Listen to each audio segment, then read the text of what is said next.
Hello everyone, welcome back to Oliveboard. I am Pooja Jain और आज हम डिस्कस करने वाले हैं financial and banking awareness part 3। इसके पहले मैंने जनवरी के पार्ट 1 पार्ट 2 को ऑलरेडी अपलोड किया हुआ है। अगर आपने वो वीडियोस नहीं देखे हैं तो आप उन वीडियोस को जाकर देख सकते हैं। प्लेलिस्ट में अलग से एक प्लेलिस्ट बना दी गई है for the financial and banking awareness. जितना मैंने एनालिसिस किया, अभी कुछ बच्चों को डाउट हो रहा है कि हमारे जो डेली करंट अफेयर्स चलते हैं वो फॉर एसएससी के लिए हैं या बैंकिंग के लिए हैं कि रेगुलेटरी बॉडीज़ के लिए हैं। तो इसका एक सोल्यूशन है। सोल्यूशन ये है कि जो बैंकिंग अवेयरनेस का पोर्शन हम अलग से डिस्कस कर रहे हैं, मंडे से हम क्या करेंगे, जो डेली करंट अफेयर्स आएगा तो डेली करंट अफेयर्स में ही आपको फाइनेंशियल न्यूज़ मिल जाएगी। मतलब ऑलिव बोर्ड रेगुलेटरी बॉडी जो हमारा यूट्यूब चैनल है, वहां पर केवल और केवल बैंकिंग एंड रेगुलेटरी बॉडीज के स्टूडेंट के लिए करंट अफेयर्स होगा। एंड ऑलिव बोर्ड का जो एसएससी एंड रेलवे का चैनल है, वहां पर मैं आपको करंट अफेयर्स प्रोवाइड करूंगी for SSC and railway.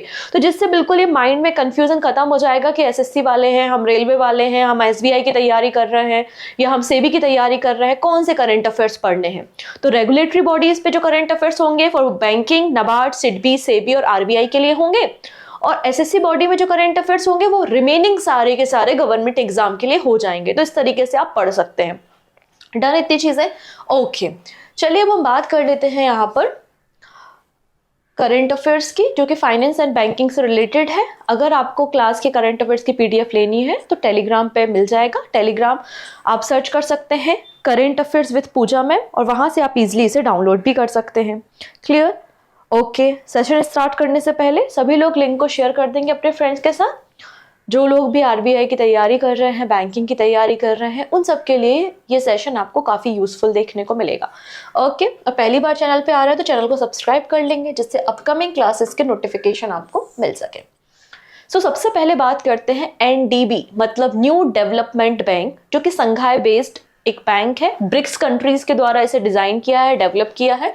NDB new Development bank commits $500 million loan for Gujarat infrastructure development. अभी रिसेंटली वाइब्रेंट गुजरात समिट हुआ था, आप लोगों को न्यूज में देखा था। इसी वाइब्रेंट गुजरात समिट में संघाई बेस्ड एनडीबी बैंक ने कमिट किया है कि वो $500 मिलियन का लोन प्रोवाइड करेगी गुजरात गवर्नमेंट को। किस लिए? तो गुजरात गवर्नमेंट की अपनी एक स्कीम चलती है जिसका नाम है मुख्यमंत्री ग्राम सड़क योजना। तो सड़कों का निर्माण करने के लिए लगभग आप देखेंगे 200 किलोमीटर की रोड यहाँ पे तैयार की जाएंगी। और फंडिंग कौन करेगा या लोन कौन प्रोवाइड करेगा? न्यू डेवलपमेंट बैंक प्रोवाइड करेगा गुजरात में इंफ्रास्ट्रक्चर डेवलपमेंट के लिए। मतलब एनडीबी बैंक जो है वो सपोर्ट करेगा रोड्स एंड बिल्डिंग बनाने के लिए स्टेट गवर्नमेंट को। क्लियर है? इतनी चीजें क्लियर है। इसके अलावा इतना ही नहीं, ये जो न्यू डेवलपमेंट बैंक है ये also knowledge support and strength provide करेगा। आपको न्यू टेक्नोलॉजी सिखाएगा जिससे आप इको फ्रेंडली एक रोड नेटवर्क तैयार कर सकते हैं जो एनवायरनमेंट के लिए भी सही हो, आपकी रोड भी सेफर हो, प्रॉपरली डिजाइन हो। तो इसके लिए टेक्नोलॉजी और नॉलेज भी आपको प्रोवाइड करेगा न्यू डेवलपमेंट बैंक। इस तरीके का यहाँ पे कमिटमेंट किया गया है। ठीक है, अब कुछ बातें हम करते हैं न्यू डेवलपमेंट बैंक के बारे में। ठीक है, इसे हम ब्रिक्स डेवलपमेंट बैंक के नाम से भी जानते हैं। Basically BRICS countries Brazil, Russia, India, China और साउथ अफ्रीका ने इसे बनाया था। 2012 में ये आइडिया कंसीव किया गया था और 2015 से ये बैंक बेसिकली काम कर रहा है। संघाई चाइना में आपको इसका हेडक्वार्टर मिल जाएगा। इसका काम क्या होता है?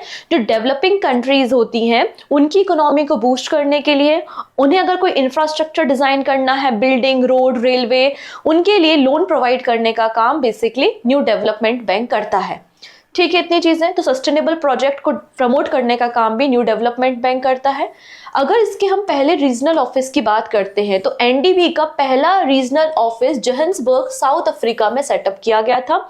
जब इस बैंक को डिजाइन किया गया, क्योंकि कोई बैंक बनाते हैं या कोई स्टार्टअप भी अगर आप ओपन करते हैं तो उसमें आपको एथोराइज्ड कैपिटल आपके पास कितनी है, मतलब कितने वैल्यू के आप शेयर वगैरह इशू कर सकते हैं। तो यहाँ पे इस बैंक को इनिशियल ऑथराइज्ड कैपिटल $100 बिलियन के साथ सेटअप किया गया था। ठीक है, अगर हम बात करते हैं तो न्यू डेवलपमेंट बैंक ओपन है, यूनाइटेड नेशन का कोई भी मेंबर इसमें शामिल हो सकता है।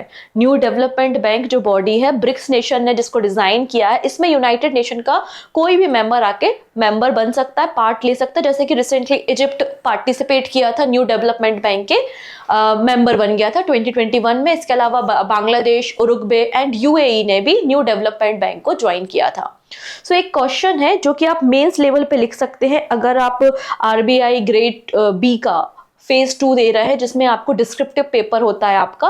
तो एक क्वेश्चन है, analyse the role and significance of New Development Bank in the global financial architect, how does it differ from the traditional multinational banking system.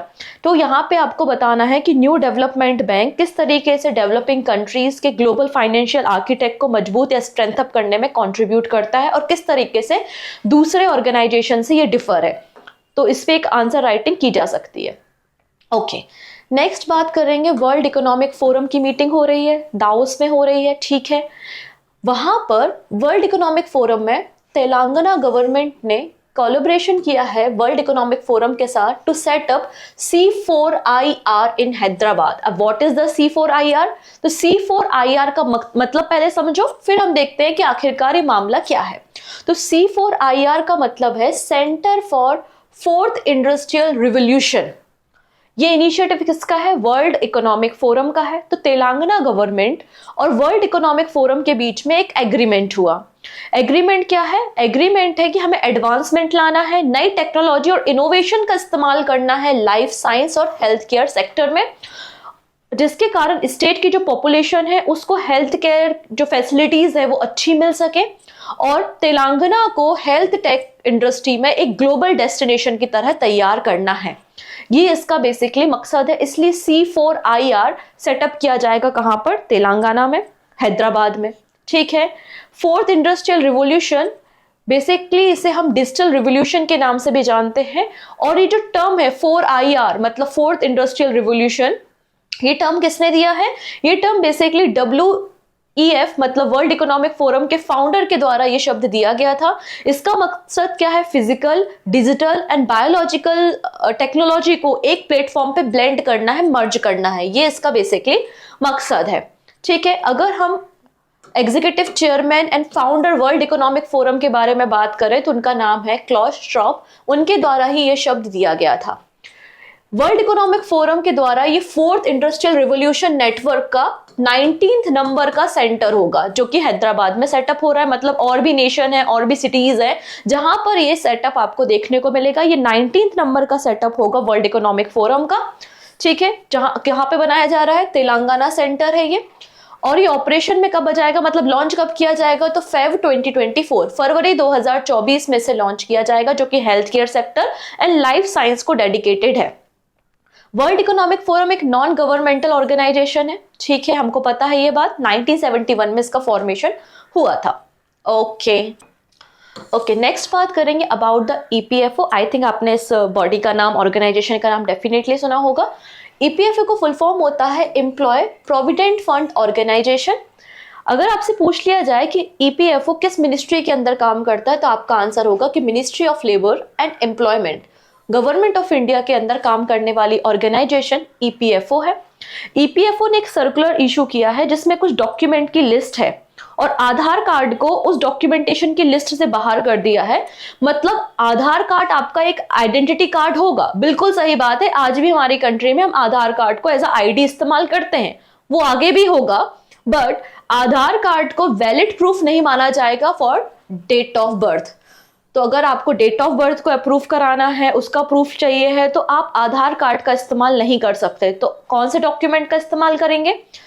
अगले स्लाइड में आपको वो सारे डॉक्यूमेंट्स भी दिख जाएंगे जिसमें EPFO की लिस्ट में है और जिनको एज अ हम प्रूफ इस्तेमाल कर सकते हैं डेट ऑफ बर्थ के लिए। लेकिन आधार कार्ड को इस लिस्ट से हटा दिया गया है और उन्होंने कहा है कि उडई का जो डायरेक्टिव आया था जिसमें कहा गया था कि आधार को हम एज अ आइडेंटिटी या प्रूफ की तरह हम लिखेंगे आइडेंटिफिकेशन के लिए, इसका इस्तेमाल डेट ऑफ बर्थ के प्रूफ के लिए नहीं किया जाएगा according to Aadhaar act 2016।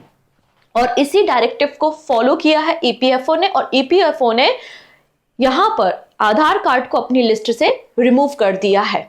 Clear? इतनी चीजें क्लियर हो गई हैं, ठीक है। अब कौन कौन से सर्टिफिकेट यहां पर है जिन्हें हम डेट ऑफ बर्थ के प्रूफ की तरह EPFO में इस्तेमाल कर सकते हैं? तो जैसे कि बर्थ सर्टिफिकेट जो कि रजिस्ट्रार के द्वारा इशू किया जाता है। आपकी जो मार्कशीट होती है, 10th की 12th की मार्कशीट होती है, स्कूल लीविंग सर्टिफिकेट है, ठीक है। इसके अलावा सर्टिफिकेट, आपके अलावा pan card, certificate based on the service record, इसके अलावा सेंट्रल और state pension payment order, domicile certificate जो कि गवर्नमेंट के द्वारा इशू किया जाता है। तो ये कुछ डॉक्यूमेंटेशन है जिनका इस्तेमाल आप ईपीएफओ में डेट ऑफ बर्थ के प्रूफ के रूप में कर सकते हो, और आधार कार्ड का इस्तेमाल एज अ आइडेंटिटी कार्ड इस्तेमाल होगा, ना कि डेट ऑफ बर्थ के प्रूफ के लिए, ठीक है। ये बात यहाँ पे की गई है। ईपीएफओ अगर बात करें, एक स्टैच्यूटरी बॉडी है बेसिकली। पार्लियामेंट ने एक एक्ट पास किया था जिसका नाम है employ provident fund and miscellaneous provision act 1952। इसके अंदर ईपीएफओ का फॉर्मेशन किया गया था। Done, okay. नेक्स्ट बात करेंगे इंडो स्पेस। नाम से ऐसा लगता है कि स्पेस सेक्टर की कोई बॉडी है, स्पेस के सेक्टर में काम करती है, ऐसा नहीं है। इंडो स्पेस एक कंपनी है जो रियल एस्टेट में काम करती है, ठीक है, रियल एस्टेट की कंपनी है। इंडो स्पेस ने साइन किए हैं 2000 करोड़ रुपए की डील विद तमिलनाडु गवर्नमेंट। तो तमिलनाडु गवर्नमेंट ने 2000 करोड़ रुपए की डील साइन की है, किसके साथ? इंडो स्पेस के साथ। और इंडो स्पेस इंडिया का एक लीडिंग डेवलपर है जो कि रियल एस्टेट इंडस्ट्री से जुड़ा हुआ है, और यहाँ पे कई सारे इंफ्रास्ट्रक्चर प्रोजेक्ट तमिलनाडु में बनाएगा और तमिलनाडु में 2000 करोड़ रुपए इन्वेस्ट भी करेगा, जिससे तमिलनाडु में क्या होगा, एम्प्लॉयमेंट अपॉर्चुनिटी और भी ज्यादा इंक्रीज होगी। और ऐसा बोला जा रहा है कि 15,000 न्यू जॉब यहाँ पर क्रिएट होंगी स्टेट में, ठीक है। ये फैसला कब लिया गया? तो अभी जो ग्लोबल इन्वेस्टर मीट हो रही थी 2024 में, उसी इन्वेस्टर मीट में बेसिकली ये एमओयू साइन किया गया है, ठीक है, ओके। नेक्स्ट है IREDA and Indian overseas bank collaboration.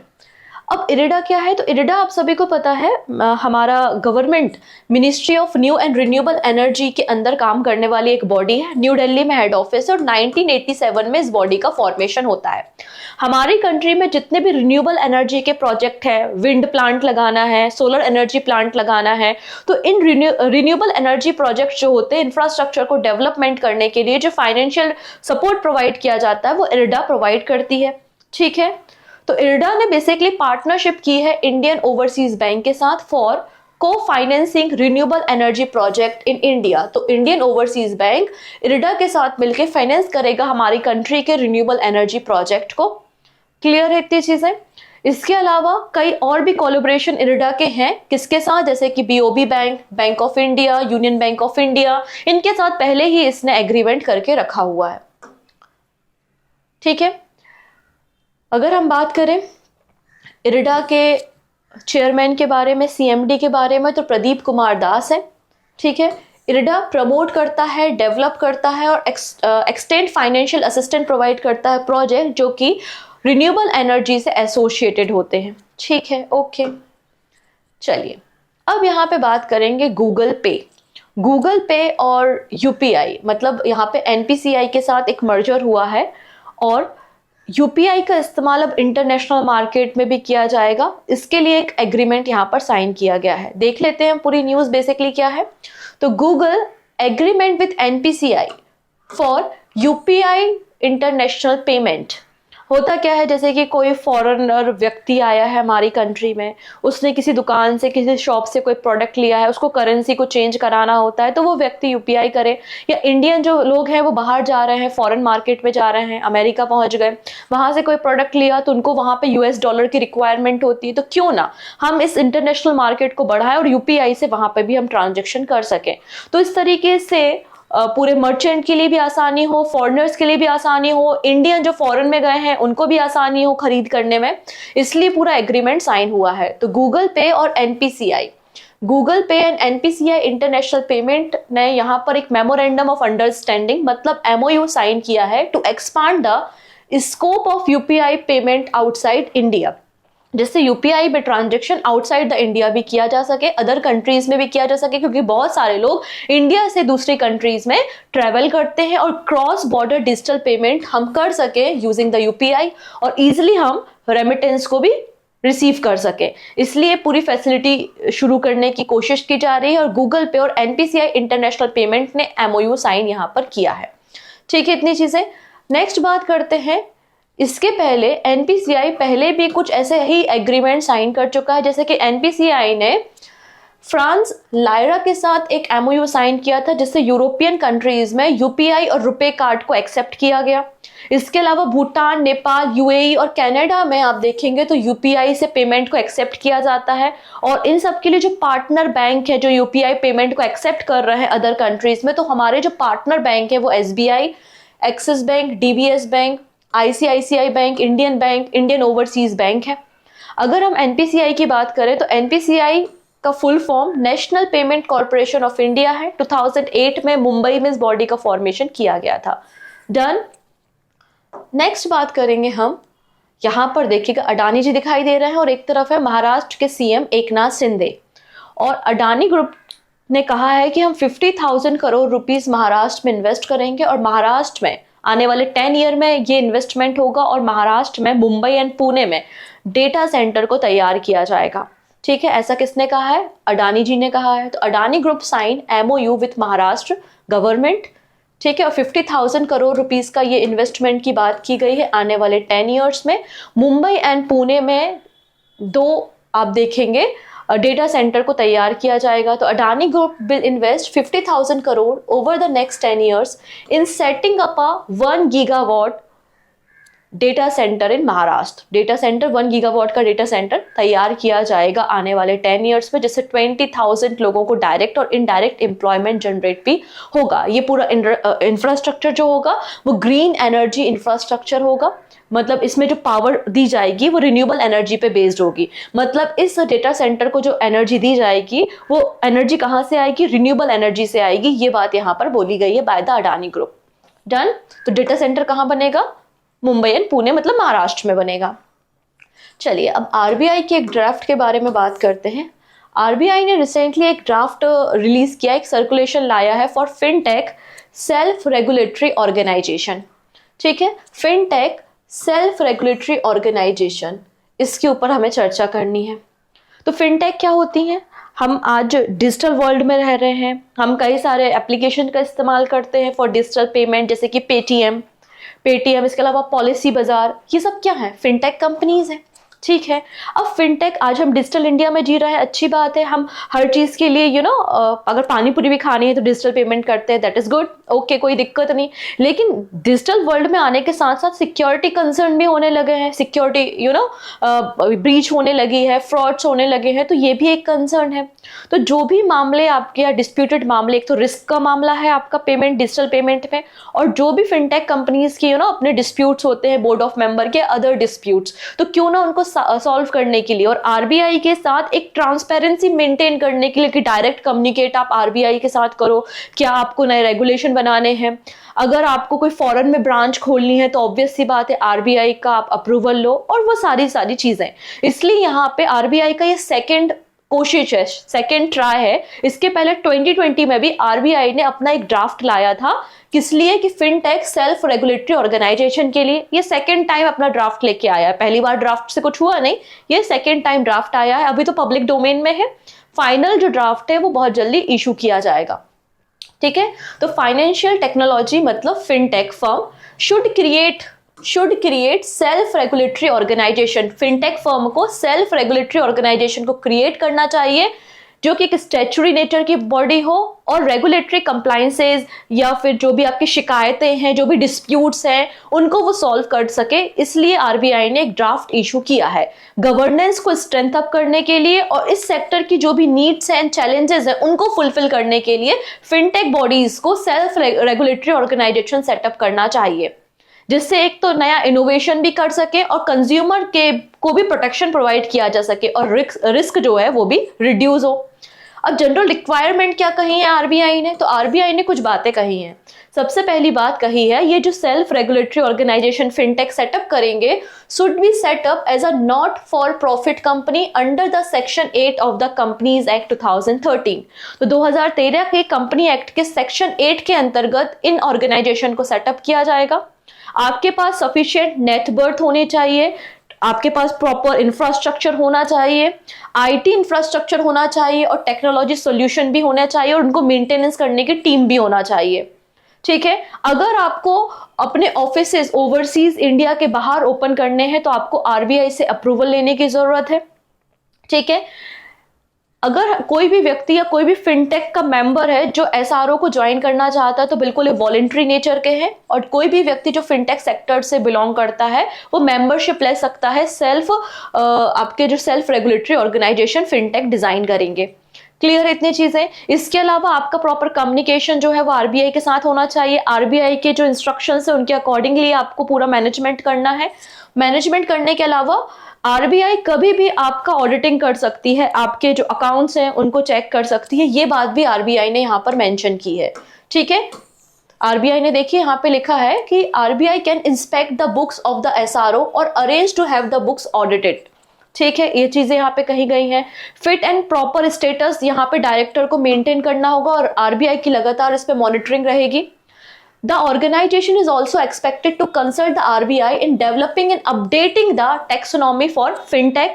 तो फिनटेक को अगर अपनी टेक्सोनॉमी में कोई चेंजेस करने हैं, कोई डेवलपमेंट करने हैं, अपडेट करना है तो आरबीआई के साथ वो बिल्कुल यहाँ पे शेयर कर सकते हैं और डिस्कस कर सकते हैं। क्लियर है इतनी चीजें। नेक्स्ट बात करते हैं, यहाँ पे सेंट्रल गवर्नमेंट ने अभी फिलहाल फीडबैक मांगे हैं और इस फ्रेमवर्क को रखा है पब्लिक डोमेन में बाय द फरवरी एंड, और उसके बाद फाइनल फ्रेमवर्क को इशू किया जाएगा फॉर द फिनटेक इंडस्ट्री। ये बात शक्तिकांत दास जी के द्वारा बताई गई है जो कि हमारी कंट्री के आरबीआई के गवर्नर है 25 नंबर के। यहाँ पर आप कुछ फिनटेक कंपनीज के बारे में देख सकते हैं जैसे कि ग्रो, पॉलिसी बाजार, एक्को, कैश फ्री पेमेंट, ये सब हमारी टॉप फिनटेक कंपनीज है इंडिया में, और लगातार इंडिया में फिनटेक मार्केट ग्रो हो रहा है और अभी हम पूरे वर्ल्ड में सेकंड नंबर पे आते हैं फिनटेक मामले में। ठीक है, अब फिनटेक से रिलेटेड एक और मामला आया है। क्या है ये मामला? सबसे पहले बात करते हैं about the housing finance companies. जब हम कोई घर कंस्ट्रक्शन करवाते हैं तो हमको या फिर कोई प्रॉपर्टी परचेज करने तो हमें लोन की जरूरत होती है, तो हम लोन लेने के लिए जाते हैं इनके पास, हाउसिंग फाइनेंस कंपनीज के पास।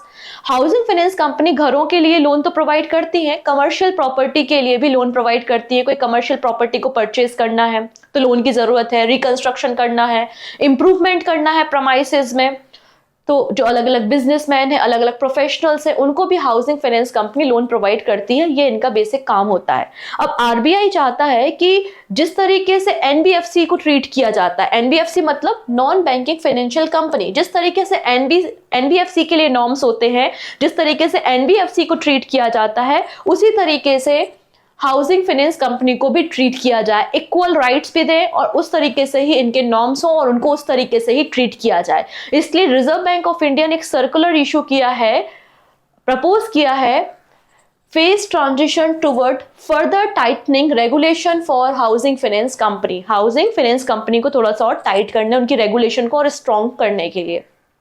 क्लियर है? पहले बात तो आरबीआई ने अपने सर्कुलेशन में ये कही है, ये जो एचएफसी है, all deposit taking HFC raise their total liquid asset. तो यहाँ पे जो भी डिपॉजिट HFC के पास है उसका पहले 13% आपको एज अ लिक्विड असेट रखना होता था, अब इसको बढ़ाकर 15% आपको लिक्विड असेट अपने पास रखना पड़ेगा। HFC को अपने ऑल डिपॉजिट का 15% एज अ लिक्विड असेट अपने पास रखना होगा, पहले 13% हुआ करता था। पहला चीज तो ये बात यहाँ पे कही गई है। ठीक है, नेक्स्ट बोला गया है यहाँ पर, पहली चीज से फेस मैनर में होगा, ऐसा नहीं है कि तुरंत आज सर्कुलर आया है कल से आपको काम करना है। बिल्कुल यहाँ पे 13% से 15% अपने लिक्विड असेट को इनको रखना है, लेकिन in the faced manner. 14% by the 30 September 2025 and 15% by the March and 2025। ऐसा काम करना पड़ेगा HFC को, ऑल डिपॉजिट का 15% लिक्विड असेट अपने पास मेंटेन करना होगा। ठीक है, अगेन ये जो ड्राफ्ट सर्कुलर आया है वो अभी रखा गया है फ्रॉम मतलब सर्कुलर को एनबीएफसी और एचएफसी के सामने रखा हुआ है। जो भी चेंजेस की रिक्वायरमेंट होगी की जाएगी, सारे स्टेक होल्डर वगैरह है जो इसमें पार्टिसिपेट कर सकते हैं बाय द 29 फेब 2024। ठीक है, इसके अलावा क्या बोला है, द सेंट्रल बैंक ने यहाँ पे प्रपोज किया है क्या, ceiling on public deposit, ceiling on public deposit held by the HFC to be reduce. अभी HFC जो है वो 3 टाइम्स पेमेंट रख रहा है, अब आपको 1.5 कहा गया है। The central bank has also propose the ceiling on public deposit held by the HFC be reduce to 1.5 times of the net own fund from the 3 times. तो 3 टाइम्स से रिड्यूस करके 1.5 टाइम्स आपको फंड करना है, ठीक है। Next बात बोली है जितने भी पब्लिक डिपॉजिट है आपको उनका जो पैसा रिपे करना है, रिटर्न करना है, वो 1 से लेके 5 ईयर के बीच में आपको रिफंड करने की जरूरत है। Since the transfer of regulation of HFC from the national housing bank, पहले HFC की रेगुलेशन नेशनल हाउसिंग बैंक के पास थी, लेकिन 2019 में रेगुलेशन को दे दिया गया था RBI के पास। तो यही बात लिखी है, since the transfer of regulation of HFC from the national housing bank to the RBI from August 2019, central bank ही इशू करते हैं रेगुलेशन HFC को और कोशिश करते कि HFC को NBFC की कैटेगरी में ही ट्रीट किया जाए। क्लियर इतनी चीजें, ये बात यहां पर कही गई है। ओके, नेक्स्ट बात करेंगे अगेन वाइब्रेंट गुजरात समिट के बारे में। और इस वाइब्रेंट गुजरात समिट में एक और फैसला हुआ है। क्या फैसला हुआ है देखेंगे। एक साउथ कोरियन फर्म है जिसका नाम है सिमटेक, इन्होंने एक MOU साइन किया है 1250 करोड़ रुपीस का फॉर क्रिएटिंग सेमीकंडक्टर इकोसिस्टम इन गुजरात। तो एक सेमीकंडक्टर फैसिलिटी तैयार की जाएगी जहां पे सेमीकंडक्टर प्रोडक्ट्स को प्रोड्यूस किया जाएगा गुजरात में। कौन तैयार करेगा? सिमटेक तैयार करेगी, जो कि साउथ कोरिया की एक फर्म है और इसके लिए वो 1250 करोड़ रुपए भी इन्वेस्ट करेगी। तो south Korean firm Simmtech to set up semiconductor unit in Sanand Gujarat with the investment of 1250 crore rupees. ये जो एग्रीमेंट साइन हुआ है वाइब्रेंट गुजरात समिट में हुआ है और ये बात हमें किसने बताई है? Union minister for electronics and information technology Ashwini Vaishnaw. इसके लिए गुजरात में 30 एकड़ का लैंड भी प्रोवाइड किया जाएगा, ठीक है, और 2 से 3 मंथ्स के अंदर ये काम शुरू भी कर दिया जाएगा और 6 से 7 मंथ में प्लांट सेटअप हो जाएगा। तो लगभग 30 एकड़ की जमीन भी प्रोवाइड की गई है गुजरात में साउथ कोरिया फर्म को, ठीक है।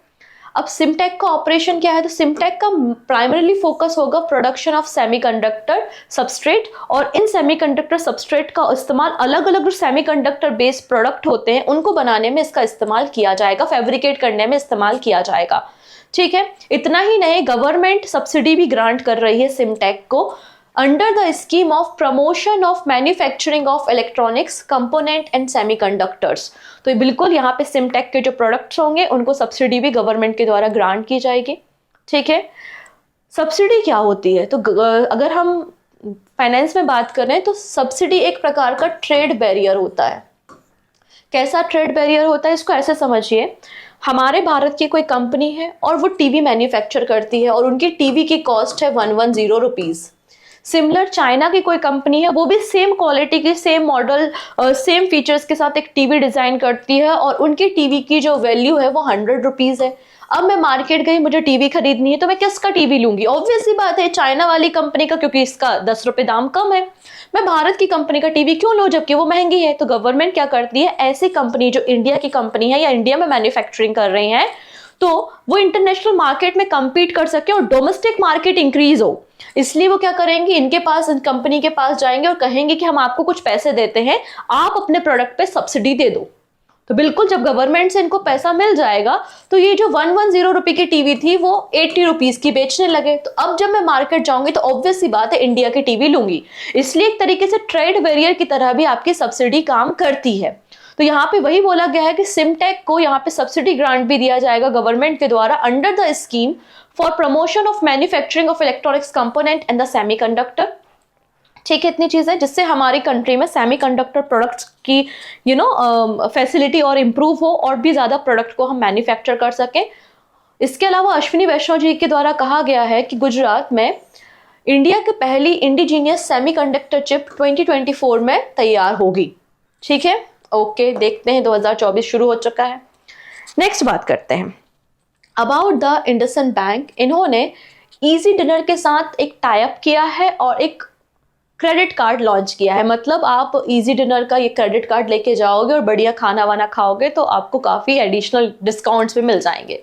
सो IndusInd bank has launch the EazyDiner IndusInd bank platinum credit card association with easy dinner.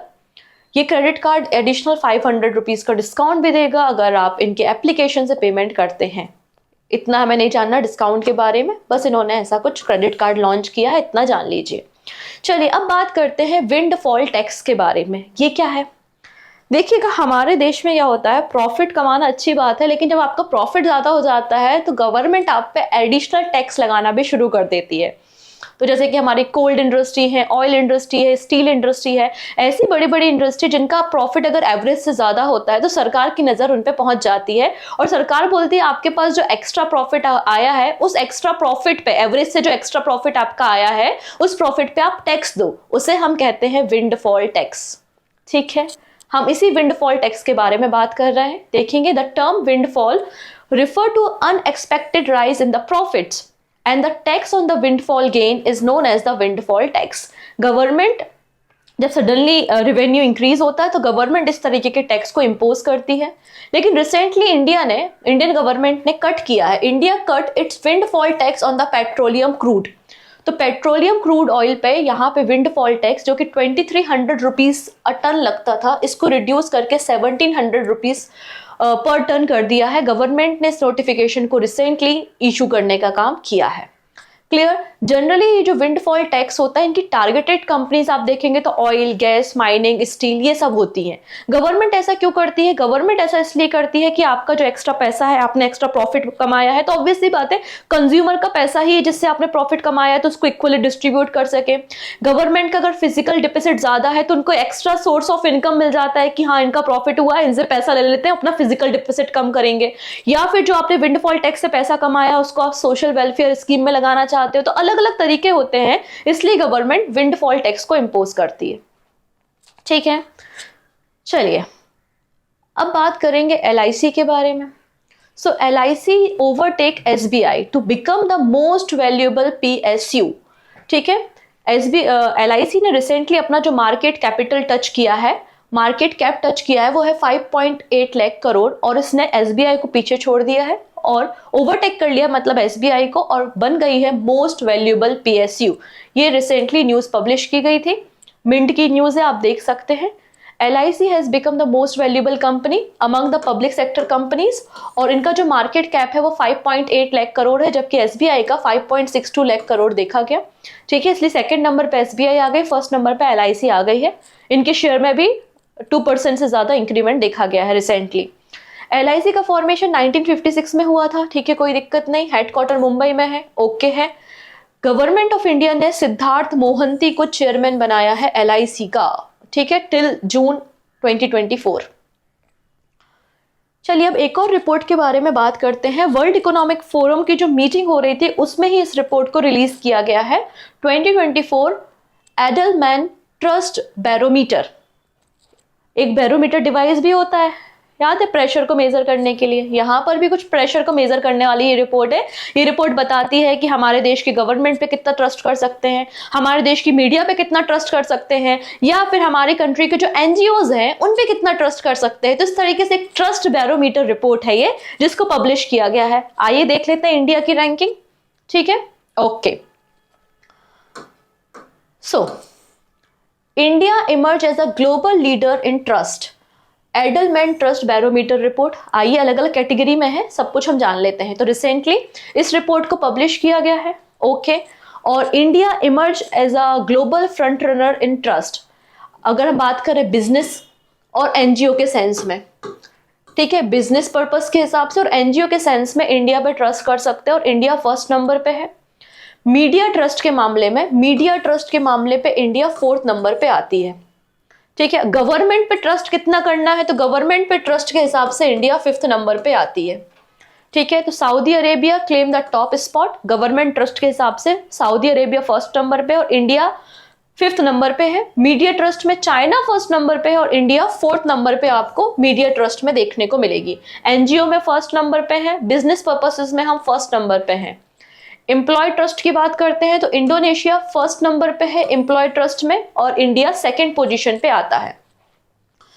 अगर सारे पैरामीटर को मर्ज कर दिया जाए तो ओवरऑल रैंकिंग देखते हैं, तो ओवरऑल रैंकिंग में इंडिया 2nd पोजीशन पे आपको देखने को मिलेगा। ठीक है, डन।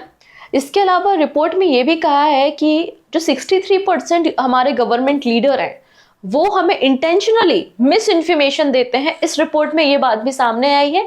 इसके अलावा कहा है कि साइंस टेक्नोलॉजी भी बहुत ज्यादा चैलेंजेस फेस कर रही है। यहाँ पे कहा है कि 67% यूएसए में बिलीव है कि जो साइंस एंड टेक्नोलॉजी है उसमें पॉलिटिकल इन्फ्लुएंस बहुत ज्यादा है। ये बात भी यहाँ पे बताई गई है। ठीक है, चलिए नेक्स्ट बात करेंगे। अब यहाँ पे 14 नंबर का India US trade policy forum की भी मीटिंग हुई थी। ठीक है, तो हमारी ट्रेड पॉलिसी में क्या चेंजेस होना चाहिए, ये सारी बातें यहाँ पर की गई हैं। तो 14th ministerial level meeting of India United state trade policy forum Delhi में हुई थी, जिसमें इंडिया को रिप्रेजेंट किसने किया था, पीयूष गोयल जी ने, और यूएस को रिप्रेजेंट किया था US trade representative ambassador Katherine Tai, इनके द्वारा रिप्रेजेंट किया गया था।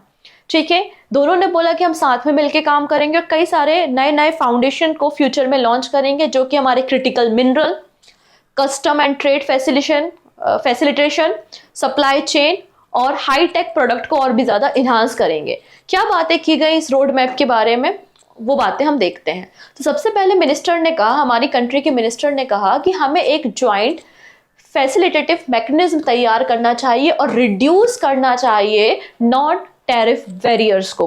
नॉन टैरिफ बैरियर्स या टैरिफ बैरियर्स क्या होते हैं वो भी हम देखेंगे। तो नॉन टैरिफ बैरियर्स को हमें रिड्यूस करने की जरूरत है। म्यूचुअली हम इस बात पे एग्रीड होंगे, जिसके कारण हम हाई क्वालिटी गुड्स को अपनी पब्लिक को प्रोवाइड कर सकें और थोड़े से मिनिमम कॉस्ट में भी हम प्रॉपर टेस्टिंग के साथ इन्हें प्रोवाइड कर सकें।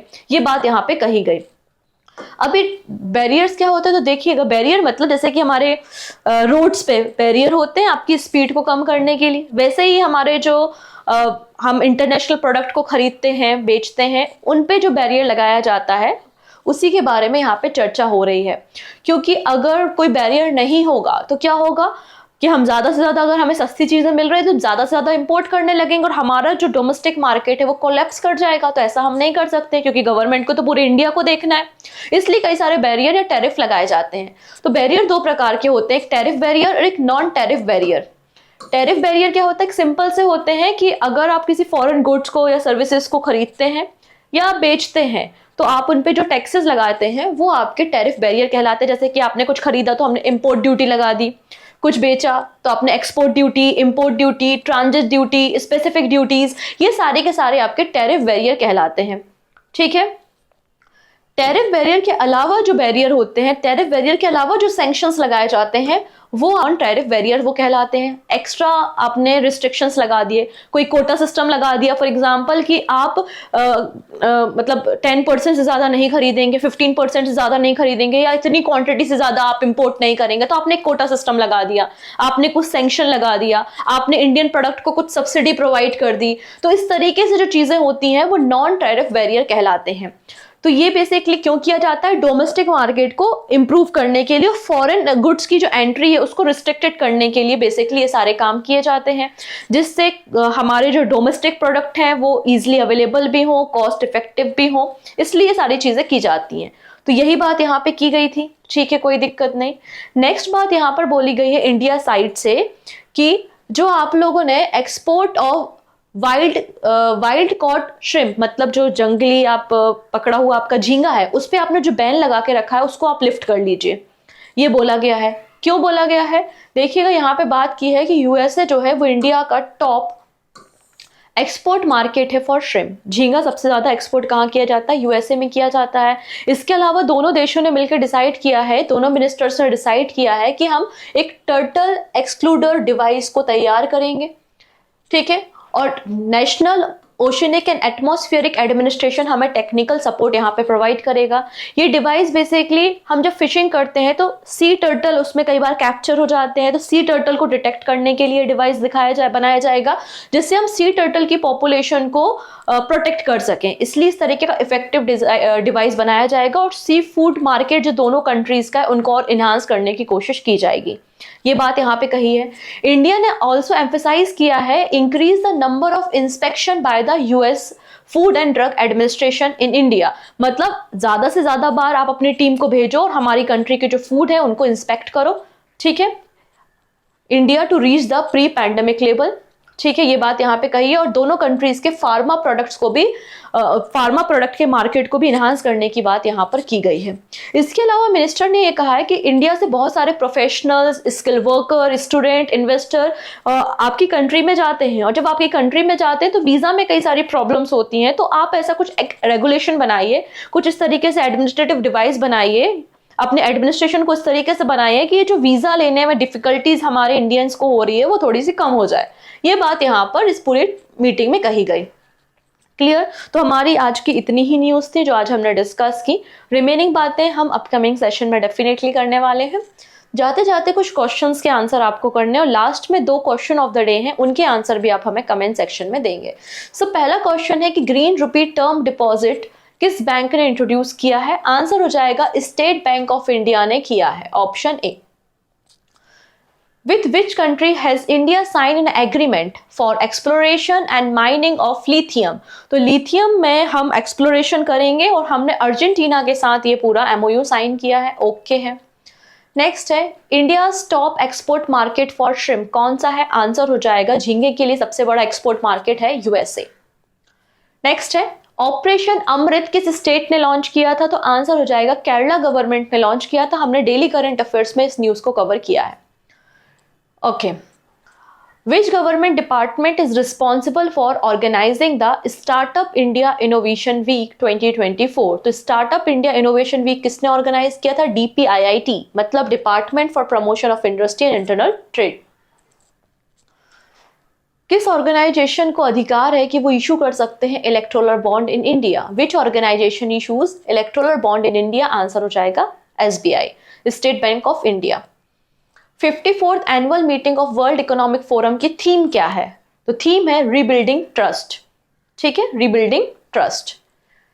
नेक्स्ट है Simmtech has signed MOU with the Gujarat government to set up its plant in Sanand at the cost of 1250 crore to create a semiconductor ecosystem in the state.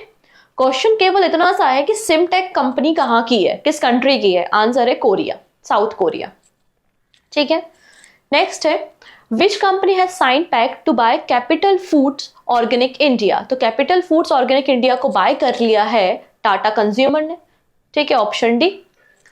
Next who top the list among state for the highest number of people escaping poverty? Poverty से कितने सारे लोग बाहर आए हैं? नीति आयोग ने एक multi dimensional poverty index को रिलीज किया था, हमने पूरा डिटेल डिस्कशन देखा था।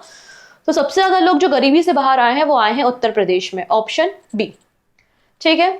अब यहाँ पे हमारे सस्टेनेबल डेवलपमेंट गोल के ऊपर बात की गई है। Which sustainable development goal is India on track to achieve well before the 2030 deadline? तो हमारा जो ट्रैक चल रहा है वो SDG 1.2 नो पॉवर्टी के लाइन में हम बिल्कुल सही चल रहा है, ऐसा हमें नीति आयोग के इंडेक्स से पता चल रहा है, ओके। नेक्स्ट है एक्सरसाइज अयोध्या जो कि एक नेवल एक्सरसाइज है, किन 2 कंट्रीज के बीच में हुई? आंसर है India and Thailand, sorry India और आंसर जाएगा Thailand navy, royal Thailand navy, option B. यहाँ पे बी है ना, थाईलैंड के साथ हुआ है ना कि इंडोनेशिया के साथ, इसको करेक्ट कर लेंगे, ठीक है, okay. This is the question of the day first. मैंने आप लोगों को लास्ट क्लास में फर्स्ट एडवांस एस्टिमेशन बताया था NSO का। तो NSO के अकॉर्डिंगली FY 23-24 में भारत की GDP ग्रोथ रेट कितनी रहने वाली है? 6.5, 7.2, 7.3 या 8.9? सही आंसर कमेंट में दीजिएगा, पहला क्वेश्चन। दूसरा क्वेश्चन है in which state of India will the world economic forum set up a centre based on the health care and the life science? मतलब वही C4IR के बारे में बातें हो रही हैं, उस स्टेट का नाम आप हमें कमेंट सेक्शन में देंगे। दोनों क्वेश्चंस के आंसर आप देंगे कमेंट सेक्शन में, बाकी सारी बातें आने वाले वीडियो में हम डिस्कस करते हैं। So take care and bye bye.